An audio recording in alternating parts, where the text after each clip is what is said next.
ako ang ginagawa ninyong punching bag. Ikaw ang nagdala ng problema sa sarili mo. Sino ba ang nagpabudol kay Bongbong Marcos? Di ba ikaw? Sino ba ang nagbigay ng pera na sabi mo bigay ni Lisa Marcos? Di ba ikaw? Pangatlo, sino ba ang nag-show at nanakit sa mga pulis ng Quezon City? Di ba ikaw kaya ka kinasuhan?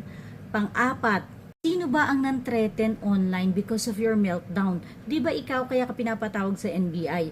At panglima, sino ba ang hindi nag-e-explain kung paano ginamit ang confidential fund? Sino ba ang ayaw maging accountable sa kanyang paggamit ng pera ng bayan? Di ba ikaw? Problema mo yung ginawa mo. Akala mo kasi you're above the law. Yan ang problema. You think that you can control the people, you can control the government, you can control everyone around you. So problema mo yan, huwag mong isisi sa iba. Harapin mo ang mga problemang ginawa mo.